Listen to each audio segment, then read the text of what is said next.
ফের সরকারি হাসপাতালে শাসক দলের নেতাদের দাদাগিরি। হাসপাতালের এসডিইউ ইউনিটে দলবল নিয়ে ঢুকে কর্তব্যরত নার্সকে হুমকি এবং দুর্ব্যবহার করার অভিযোগ জেলা তৃণমূল সাধারণ সম্পাদকের বিরুদ্ধে। ঘটনাকে ঘিরে চাঞ্চল্য মালদার চাঁচল সুপার স্পেশালিটি হাসপাতালে। জানা গিয়েছে, বুধবার হাসপাতালের এসডিইউ ইউনিটে চিকিৎসারত মতিহারপুর এলাকার বাসিন্দা আরিফা বেউরার মৃত্যু হয় সকাল 8:15 নাগাদ। মৃতা বৃদ্ধা চাঁচল 1 নম্বর ব্লক যুব তৃণমূলের সভাপতি আজাদ উদ্দিন আহমেদের মা। নিয়ম অনুযায়ী হাসপাতাল থেকে মৃতদেহ ছাড়া হয় মৃত্যুর 4 ঘন্টা পর, কিন্তু তারা দাবি করে আগেই ছাড়তে হবে। তারপর আনুমানিক সকাল 10:15 নাগাদ জেলা তৃণমূলের সাধারণ সম্পাদক সামিউল ইসলাম, তার স্ত্রী, জেলা পরিষদ সদস্যা সাইরা বানু, চাঁচল গ্রাম পঞ্চায়েতের সদস্য অমিতেশ পান্ডে সহ আরো বেশ কয়েকজন এসডিইউ ইউনিটে ঢুকে পড়ে।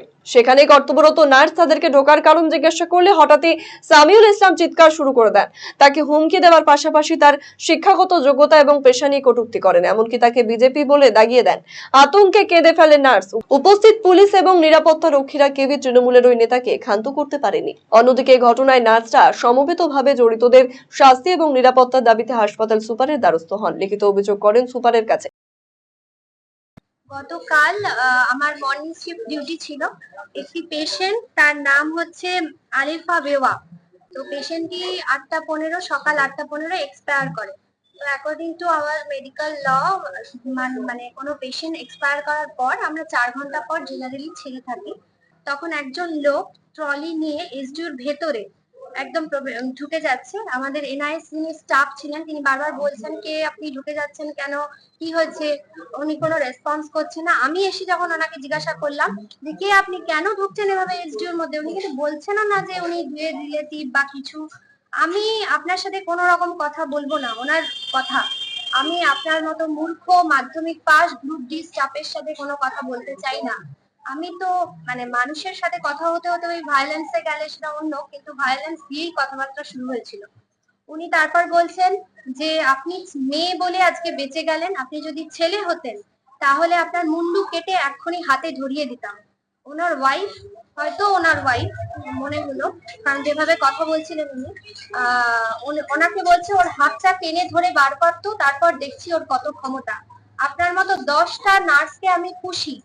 ঘটনাস্থলে আমাদের সিকিউরিটি প্রেজেন্ট ছিল, তাদের কথা শুনছে না। তাদের মানে ওনার আওয়াজ এতটা লাউড যে কারোর গলায়, মানে কারোর গলার আওয়াজ ওনার কান অব্দি যাচ্ছে না।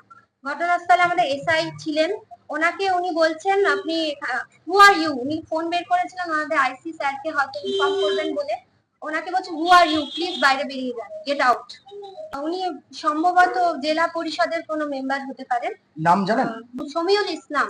আচ্ছা, তৃণমূলের জেলা পরিষদের সদস্য। জেলা পরিষদের সদস্য, আর তার ওয়াইফও ছিল পাশে।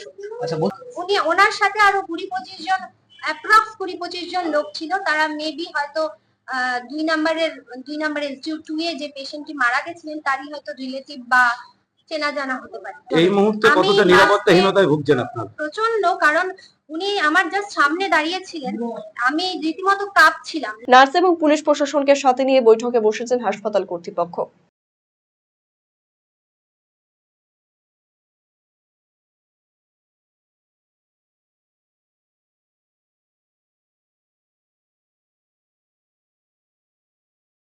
হ্যাঁ, আমাদের এখানে যারা নার্সিং স্টাফ তারা বিষয়টিকে বলেছে এবং তারা লিখিত একটি জমা দিয়েছে। আর আমরা যারা আমাদের আইসির তরফ থেকে যারা এসেছিল থানায়, উনি আমাদের সিসিটিভি ফুটেজ চেয়েছে। তো আমরা সিসিটিভি ফুটেজ ওনাকে দিয়ে দেবো। কতজন নার্স আছে আপনার? আমাদের টোটাল 112 জন। তারা বলছে যে হাসপাতালে পুলিশ আছে, গার্ড আছে, নিরাপত্তা পাচ্ছেন না। কালকে সবাই থাকা সত্ত্বেও এরকম। হ্যাঁ, কালকে তো ঘটনাস্থলে তো আমাদের কর্তব্যরত পুলিশ এসআই সাহেব ছিলেন এবং সিকিউরিটি সাহেবও ছিলেন, তা সত্ত্বেও কিছু ঝামেলা হয়েছে। সেটা নিয়ে আজকে মিটিং এ আমরা কথা হয়েছে যাতে সিকিউরিটিটা আরো জোরদার করা যায়, শক্তিশালী করা যায়। এবং আমাদের কিছু পরামর্শ আইসি সাহেবের যে রিপ্রেজেন্টেটিভ যিনি এসেছিলেন তিনি আমাদের কিছু সাজেশন দিয়েছেন, সেগুলো আমরা মেনে চলার চেষ্টা করবো যাতে ভবিষ্যতে এরকম ইনসিডেন্ট যাতে না হয়। যদিও তৃণমূল নেতা সামিউল ইসলাম দাবি করেন সময়ের আগে মৃতদেহ ছাড়া হচ্ছিল বলে তার স্ত্রী জনপ্রতিনিধি হিসেবে প্রশ্ন করেছিলেন। ওই নার্স দুর্ব্যবহার করায় তিনি প্রতিবাদ করেন।